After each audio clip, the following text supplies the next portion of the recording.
Chapter 14, the last one basically, and it's a long one, so I'll try to go pretty quick through this, but this is basically hip hop and alternative music. Alternative music is a horrible label. It just is kind of a label that means we couldn't figure out what this new stuff is and where to put it, so it's a little hard. But basically, this is where fringe music, like the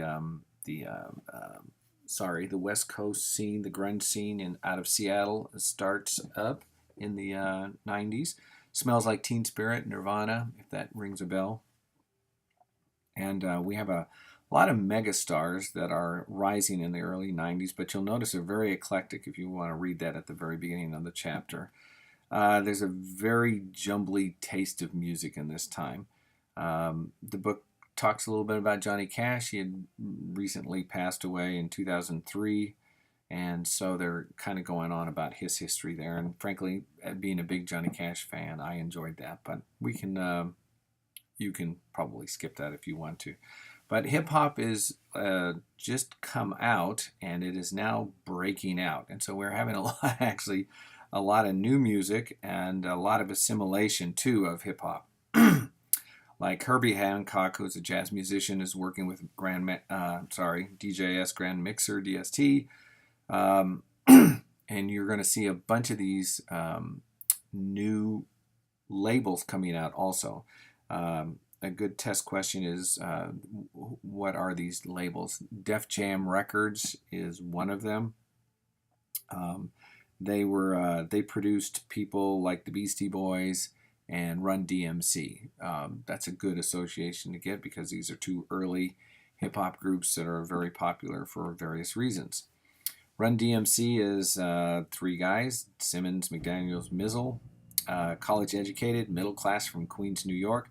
They are considered the first rap group to headline a national tour, and they are also the first to appear on MTV. And they also presented a certain clothing style, which again becomes very popular. I think they became most popular when they performed with Aerosmith on Walk This Way. I think that's on your listening. Beastie Boys was the first commercially successful white act in hip hop. You remember You Gotta Fight for Your Right to Party. Still used in, it was used in the last Star Trek movie. And again, both of these groups were produced by Def Jam Records. By 1987, a series of million-selling singles basically turns hip hop into one of the more popular forms. Actually, last year was I believe the first time hip hop was the largest or most popular music in the country. Before then, it was a toss-up between country and rock and different types of forms. But for the first time, hip hop sales outsold every other form of music. And then just current news. Hip-hop artist just won the Pulitzer Prize in music, which was very interesting and actually made a lot of people angry, but it's a very interesting and cool thing. We have artists like LL Cool J, Salt and Pepper, Tone Loc, Fresh Prince. Again, these are all slightly different. Some are a little bit more fun. I would say some are a little more pop. Salt and Pepper was probably a little bit more socially conscious because of some of the topics that they sang about.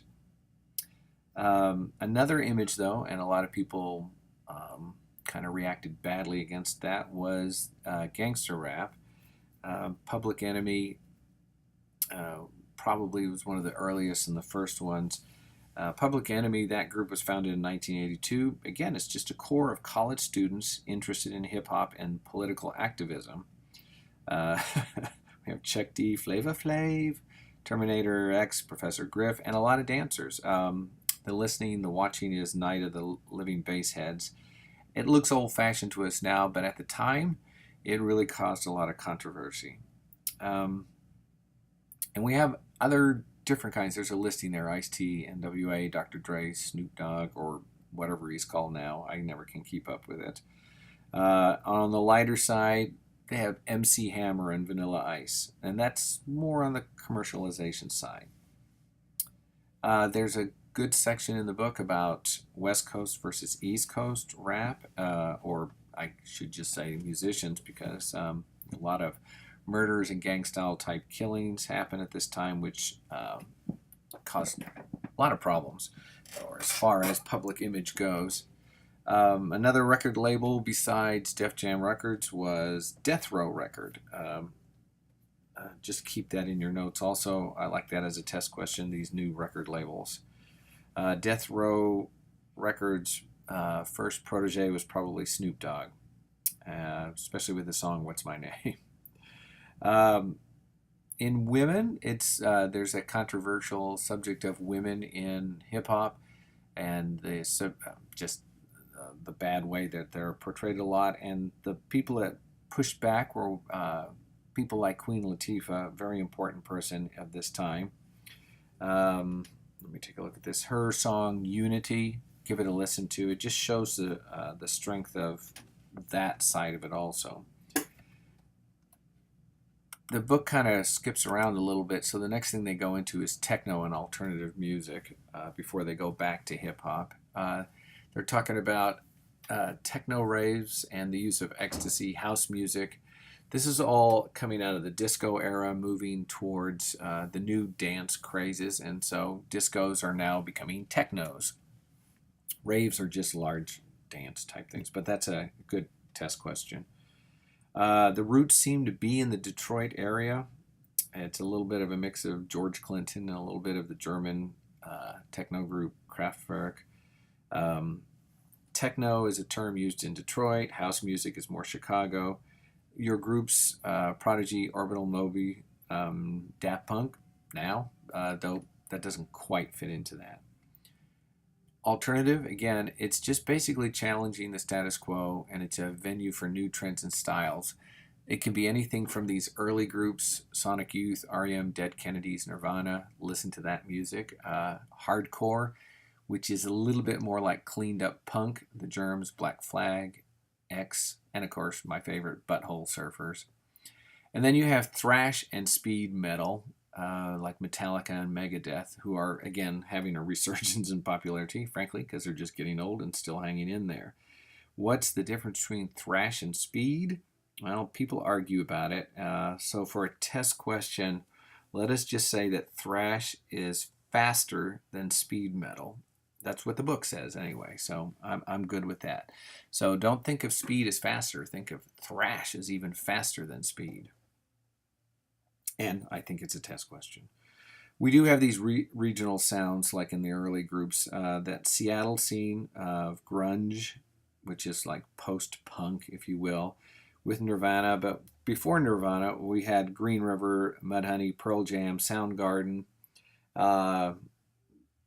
And I would say, yeah, though, that probably Nirvana is obviously the one for the most famous for many reasons, including Kurt Cobain's suicide. Teen Spirit, Smells Like Teen Spirit, was 5 years on the chart. And again, a very sad thing considering why Kurt Cobain probably committed suicide, just as guessing. There are other strains of alternative, more mellow, groups like Fish, Blues Travelers, Dave Matthews. It's not quite so rebellious, but not pop either. Again, more geared towards the college audience, like Ben Folds. Hardcore, sure, and all of these groups are yet, but pop always wins. And during this time period, the winners, the ones that make the most money, are people like Mariah Carey and songs like the Macarena. And if you don't know that, well, I feel bad for you. The women's voices of this time, we have singers like Lucy Schwartz, Alanis Morissette, Bjork, Lorde, Regina Spektor. If you don't know them, they're kind of worth a listen to. Sorry, I should have moved that a little sooner, the slide. And then we have our Latina superstars of this time, Gloria and Selena. It's kind of a sad story about Selena. You might want to read about her. The listening at this time is with Annie DeFranco, Lauryn Hill, and Katie Lang. All three are very different female-type singers with different takes on it, especially Lauryn Hill, doo-wop that thing, and Katie Lang's Nowhere to Stand. They're worth listening to. The book then kind of finishes up with some more current country music like George Strait, Alan Jackson, Toby Keith, and Garth Brooks. and there's a small section on Taylor Swift. The new edition that's coming out will go a little bit further, but we always have to kind of go with what we have, and we can't go too far. The conclusion basically is just going on about auto-tune MP3s, iPhones. Of course, everything keeps moving. MP3s are no longer being, well, I won't say created, but the technical work on MP3s has been stopped. Basically, if you have an MP3 now, if it's old technology, and that style of format isn't being used as much because there are a lot of other audio file systems that sound just as good and are just as small. Actually, they sound better and they're just as small. Book talks a little bit about Bruno Mars, Adele, Shakira. These are all just the recent ones the most. And I think the only thing that is really worth looking at is the idea of that how do musicians nowadays become famous, because we don't really listen to our music on the radio anymore. We discover it through streaming like Spotify or even YouTube or Pandora or something like that. And the other way is through the TV shows like American Idol, and there's a number of others. But this idea of presenting performers and packaging them to be famous, like Kelly Clarkson and Carrie Underwood. The last musician they have in the old edition was Radiohead, the Body Snatchers, and there's a great story about that, but not as important, which pretty much brings us to the end of the book. I hope that worked out for you.